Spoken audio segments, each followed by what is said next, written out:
সংসদীয় গণতন্ত্রের সরকারে নিশ্চয়ই প্রধানমন্ত্রী সবচেয়ে ক্ষমতাবান, তারপরে ক্ষমতাবান হন মন্ত্রী বা উপদেষ্টারা। কিন্তু বর্তমান সংসদে এমন কয়েকজন এমপি আছেন যারা মন্ত্রীদের চেয়েও বেশি ক্ষমতাবান, মন্ত্রীদের চেয়েও বেশি তারা সম্মানিত হন।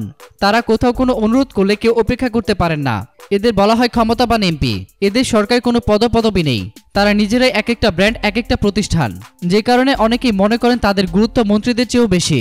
এদের মধ্যে কয়েকজন হলেন শেখ হেলাল, নাজমুল হাসান পাপন, শেখ ফজলে নূর তাপস, শামীম ওসমান। শেখ হেলাল তিনি বাগেরহাট এমপি এবং প্রধানমন্ত্রীর নিকটাত্মীয়। তিনি বহুবার এমপি হলেও এখন পর্যন্ত মন্ত্রী বা সরকার কোনো দায়িত্ব পালন করেননি। সরকারের দায়িত্ব পালন না করলেও তিনি অত্যন্ত ক্ষমতাবান এবং তার পরামর্শ বা তার কোনো উপদেশ কোনো মন্ত্রণালয়ের জন্য শিরোধার্য। নাজমুল হাসান পাপন তিনি শুধুমাত্র একজন সংসদ সদস্য। তিনি বাংলাদেশ ক্রিকেট বোর্ডের সভাপতি হিসেবেও আলোচনায় থাকেন, কিন্তু তিনি কোনো মন্ত্রী নন, এমনকি মন্ত্রী কোনো উপদেষ্টাও নন। প্রধানমন্ত্রী অত্যন্ত ঘনিষ্ঠজন হিসেবে তিনি পরিচিত। তার বাবা প্রয়াত জিল্লুর রহমান আওয়ামী লীগের দুঃসময়ের কাণ্ডারি। রাষ্ট্রপতি থাকা অবস্থায় তিনি মৃত্যুবরণ করেন। পাপন সরকারে অত্যন্ত ক্ষমতাবান ব্যক্তি। অনেকেই বলেন অনেক মন্ত্রীর চেয়েও তিনি গুরুত্বপূর্ণ। পাপন যখন কাউকে কোনো অনুরোধ করেন বা কোনো পরামর্শ দেন, সেই পরামর্শ তার জন্য শিরোধার্য হয়ে ওঠে। শেখ ফজলে নূর তাপস তৃতীয়বারের মতো এমপি হয়েছেন। তিনি শেখ ফজলুল হক মনির ছেলে। তার সবচেয়ে বড় পরিচয় হলো তিনি আওয়ামী লীগের দুঃসময়ে বর্তমান প্রধানমন্ত্রী শেখ হাসিনার আইনজীবী হিসেবে সকলের নজর কেড়েছেন।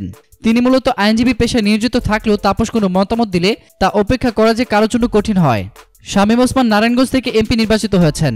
তিনি প্রধানমন্ত্রী ঘনিষ্ঠ, তাকে নিয়ে অনেক বিতর্ক আছে, কিন্তু তিনি যখন কোনো বিষয় কাউকে অনুরোধ করেন বা কাউকে কোনো কিছু করার জন্য প্রস্তাব করেন, সেটা উপেক্ষা করা কঠিন হয়ে পড়ে। শামীম ওসমানকে সবাই আওয়ামী লীগের দুঃসময়ের সাথী মনে করেন এবং একজন চিরায়ত আওয়ামী লীগের মনে করা হয়। তার অনুরোধ অপেক্ষা করা অনেকের জন্য কঠিন হয়ে পড়ে। অনেকেই বলেন যে কোনো মন্ত্রীরা যে কাজ করতে পারেন না, সে কাজ শামীম ওসমানের জন্য অনেক সহজ। তারা ক্ষমতাবান হলেও দেখা যায় যে ক্ষমতা কার্য শুধুমাত্র ভুক্তভোগী বা জনগণের কল্যাণে প্রয়োগ করেন।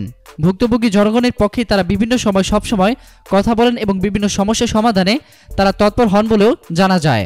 এতক্ষণ ফ্রিকি নিউজের সঙ্গে থাকার জন্য আপনাদের সবাইকে ধন্যবাদ।